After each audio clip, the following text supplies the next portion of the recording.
Pessoal, então, analisando o problema do ponto de vista de acelerações não inerciais ou sistemas não inerciais, vamos resolver o seguinte problema. Seja um foguete acelerado movendo-se verticalmente para cima, como na figura abaixo. Então, há um foguete, um corpo, certo?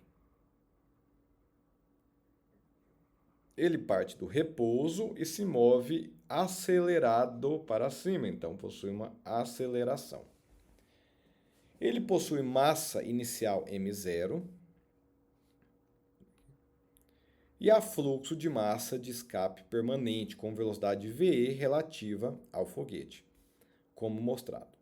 Deduza a equação diferencial do movimento vertical do foguete e a integre usando a seguinte condição inicial: velocidade é igual a zero para um instante, tempo zero.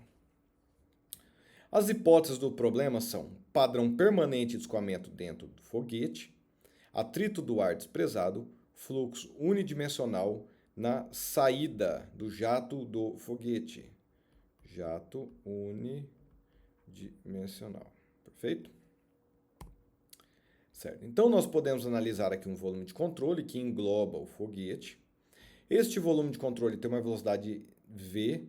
Pessoal, e sabemos que v depende do tempo.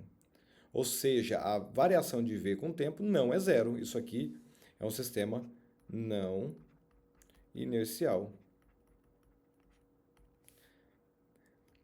Há um sistema, um foguete com massa que também depende do tempo. Por quê? Porque há massa de combustível saindo pelo jato, né, desse equipamento. Perfeito? Há uma velocidade VE, que já é uma velocidade relativa ao volume de controle. Perfeito? Então, vamos analisar o sistema.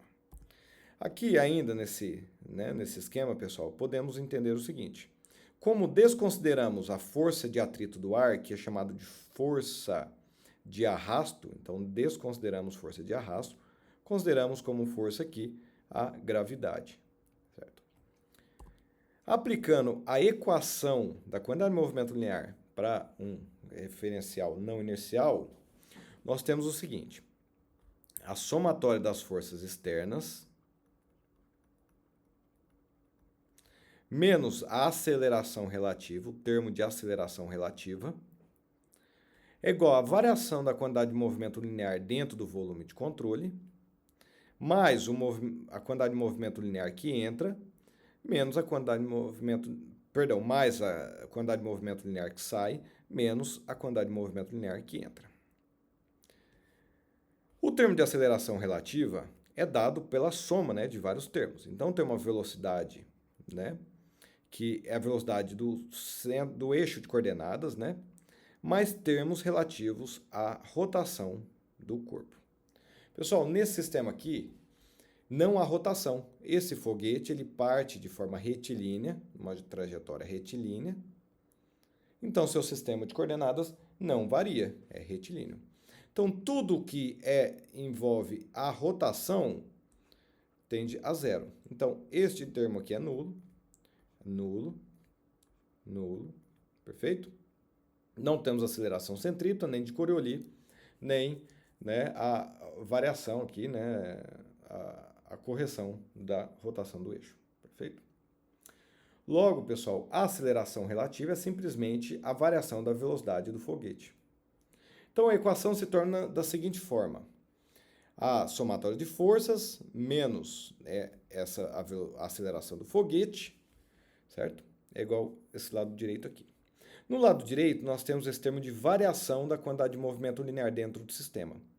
Nós desconsideramos esse termo. O que poderia afetar esse termo? Pessoal, a movimentação interna de combustível, por exemplo. Combustível. Ou qualquer coisa que esteja acontecendo dentro desse foguete, perfeito? Nós vamos desconsiderar os fluxos internos, então a gente não leva em consideração a variação da quantidade de movimento linear dentro do volume de controle, dentro da sonda, perfeito? Do foguete. Então a equação se torna o seguinte: qual é a única força externa? Gravidade. Então a força gravitacional, que é menos m vezes g, por que menos? Porque a gravidade está para baixo. Menos a massa do sistema vezes a aceleração do foguete, que é tudo isso aqui, pessoal, é a força, é a massa vezes a aceleração relativa. Certo? Essa massa, isso aqui é a mesma coisa de integrar a aceleração ρ no volume de controle. É igual, pessoal, nós não temos nada de quando há movimento linear entrando no foguete. Temos apenas saindo, que é o jato no bocal do foguete, perfeito? Então, é o fluxo de massa multiplicado pela velocidade desse jato. Então, fluxo de massa vezes a velocidade desse jato. Além disso, nós temos a aplicação do balanço de massa, a continuidade, certo? Ou então, conservação de massa. Conservação de massa, perfeito? Qual que é a conservação de massa? A massa inicial menos o fluxo de massa vezes o tempo, tá? Então, é quilogramas menos quilogramas por segundo vezes segundo. Então, quilograma menos quilograma, certo? Aplicando essa equação na equação principal, pessoal, teremos essa forma. Então, menos m0 menos m ponto t, isso aqui é constante, vezes g, que é constante, mais, né, o termo de variação da velocidade, que não é constante, é igual a m ponto, que é constante, vezes menos v, e, que é constante. Certo? V é negativo, que está no sentido inverso do eixo de coordenadas. Pessoal, nós podemos separar as variáveis, então, essa derivada tem esta equação aqui. Como nós podemos cobrir o valor de V? Pessoal, integrando isso aqui de 0 até V. Integramos de 0 até t, né? A integral para a velocidade é de 0 até V. Integrando isso, pessoal, isso aqui é uma integração relativamente simples, tá? Quem tiver dúvidas, eu peço que tire um momento aí para fazer.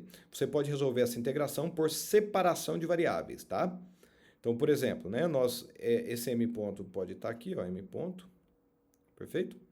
Então, aplicamos separação de variáveis, não, perdão, substituição de variáveis, tá?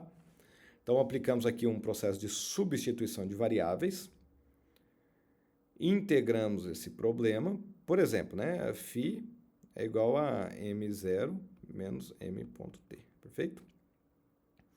Aplicamos a integral disso aqui e chegaremos na seguinte solução. A velocidade igual a menos a velocidade do jato, ln de m0 menos m ponto t sobre m0 menos gt, perfeito?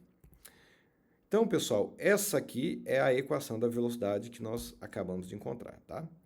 Algo dessa forma, uma velocidade dessa forma, pessoal, ela acontece da seguinte maneira, né? A variação da velocidade. Temos aqui, por exemplo, deixa eu achar uma parte que esteja mais em branco aqui. Tá, aqui, ó. Vou colorir aqui. Aqui, ó, vamos supor uma curva de velocidade por tempo. Então, a velocidade parte de 0, aumenta, aumenta, aumenta, certo? E tende a se estabilizar, perfeito? E é isso, num crescimento retilíneo, certo? Então, pessoal, esse aqui é um exercício bem rápido mesmo, tá? É para a gente não gastar muito tempo, mas o suficiente para vocês entenderem, né, a utilização desse referencial não inicial. Agradeço mais uma vez pela aula, um grande abraço, até a próxima.